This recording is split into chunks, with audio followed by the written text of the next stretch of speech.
Isang magandang pinagpalang araw sa inyong lahat. Kamusta po sa lahat? So, andito ako ngayon sa Chinese Garden. Kaka-open ng last week. Bali, 5 years siyang na-close. So, ayan, mag-isa ako. Nag-off ako ng weekday para mapunta nito. Kasi pag weekend, sobrang daming tao siguro kasi kakabukas lang. So, tara, pag-ikot tayo. Samahan niyo ako sa pag-ikot. Bye-bye! Mamaya, ipapakita ko sa inyo ang mga ano dito. Kasi 5 years ago, ang last ko napunta dito is 2017. So, sobrang tagal na. So, tara, iikot ko kayo. Ito-tour ko kayo sa Chinese Garden. Tara, let's! Samahan niyo ako. Medyo ano siya, medyo makulimlim. Pero masakit yung init. As in, masakit siya. So, kailangan natin magtago. So, ngayon hindi pa matao kasi weekdays. Pero marami-rami na rin ang bumibisita. Kasi 5 years nga siyang nag-close. Gawa ng renovation. So, ang last ko dito napunta is 2017 pa. And then, 2019, kinlose. Gagala tayo dito. Samahan niyo ako sa paggala ko dito sa Chinese Garden. Nakabubukas lang. Malamang sa Sunday marami ng tao dito. Kasi off day ng mga foreign worker.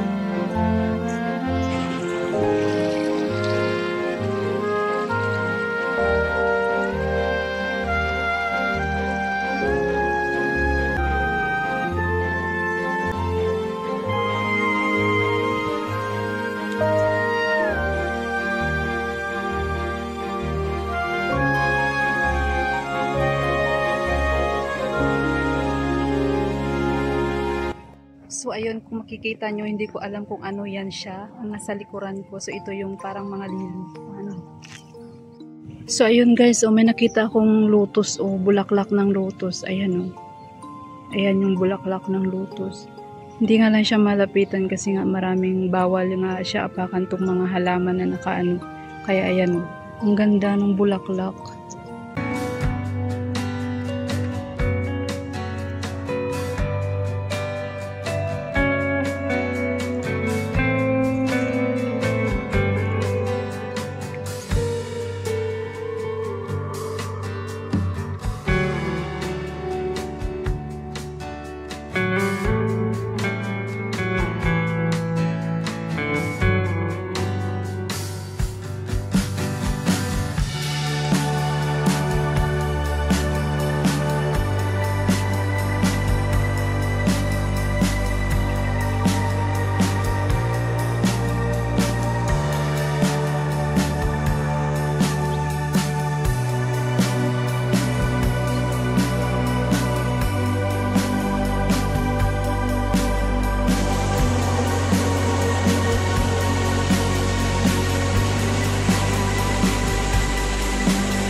So grabe, nakakapagod mag-ikot.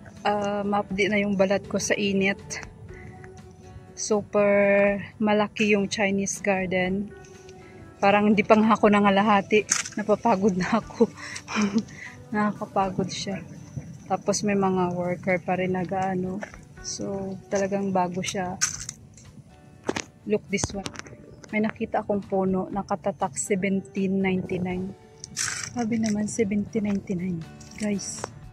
Ayan, nakatatak na 1799. Ano kaya ibig sabihin yan? Yan ba yung taon niya? Grabe kasi oh. Sobrang ano niya na. Tapos may isa pa oh. Doon. Sabi sa signage, Lily Garden at saka Floral Ridge. So yun ang hinahanap ko. So medyo malayo pa at ang lalakarin ko. Kasi bulaklak. So andito na ako sa Lily's Garden. 150 meter pa daw. Sabi sa signage is 150 meter pa yung Lily Garden. So hanapin ko muna yung mga floral dito. Mga kabulaklakan. Pero actually marami naman talaga siyang mga bulaklak na katulad dito. Oh. Ayan, yung cute na yan. Yan. Yun. So, diba? So, may mga worker pa. Malamang sa Sunday, kasi maraming mga foreign worker ang lalabas. Sigurado, sobrang dami ng tao dito. Actually, ang ganda niya, piknikan. Ito yung pinakamaganda dito sa Singapore. Kasi marami kang mga picnic area, katulad ng Botanic Garden. Sa kunting idea lang, sa Botanic Garden kasi hindi ka pwede doon mag-ingay. So, itong mga lugar na to ay mga heritage park baga. So, ayun.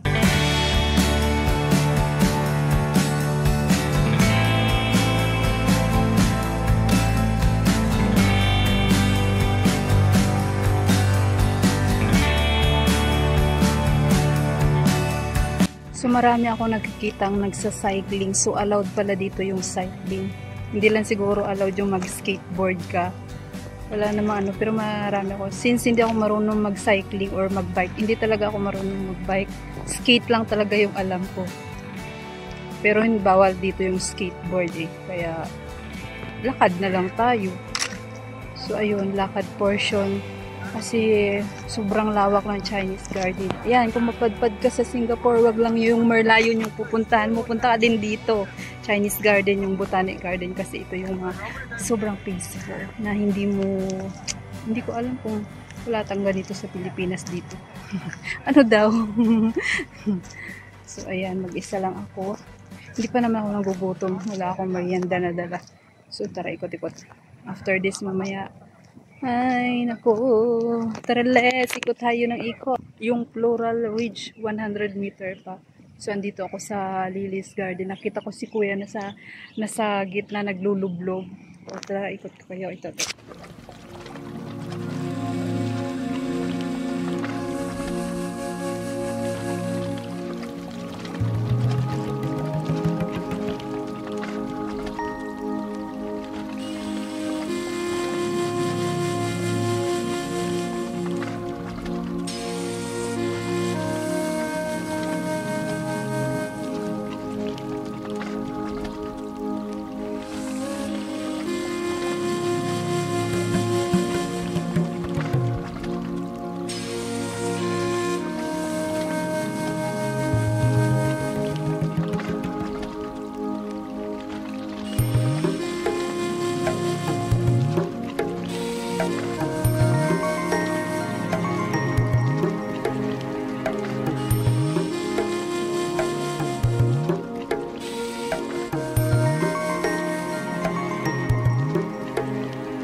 Pabalik na ako sa akin po ng galingan kanina. Nagpayong na ako kasi nga nahihilo na ako sa paglalakad. Pasensya na, medyo pawis. So hindi ko na kaya yung makulimlim na panahon. Pero as in, kaya pinayong ko na lang. O ayan, o kasi nga mainit So ayan na po. At medyo nagugutom na rin ako. Wala akong dalang pang merienda. Tubig lang ang dala ko. So medyo dehydrated na rin. So after this, pahinga muna tayo at maghanap ng makainan. Maybe sa may MRT station. So hindi ko pala naikot yung buong Japanese garden kasi nga mainit na. Mag-alas 4 na pero grabe yung init as in.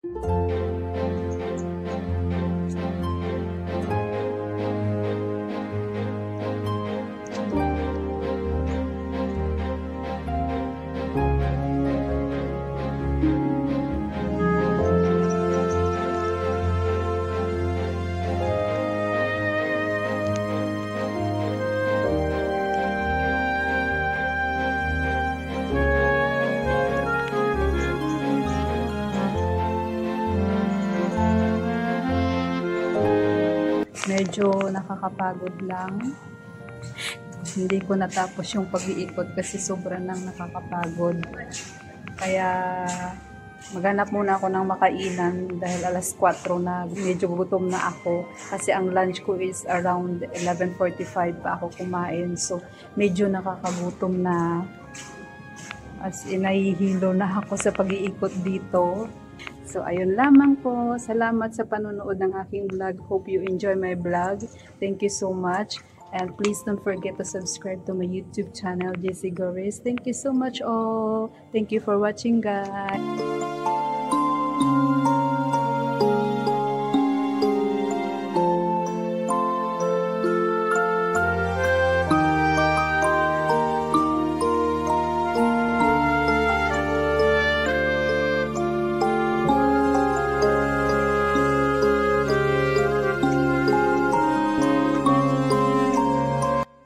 So ayan, nasa bridge ako. Ito yung tawiran, ano tawag doon? Yung bridge na ito connecting sa Chinese Garden at saka sa Japanese Garden. Ngayon umalis na ako sa Japanese Garden. Pupunta na ako sa Chinese Garden naman. So tapos na tayong ikot sa Japanese Garden. Nakakalito, no? Japanese, Chinese, Japanese, Chinese.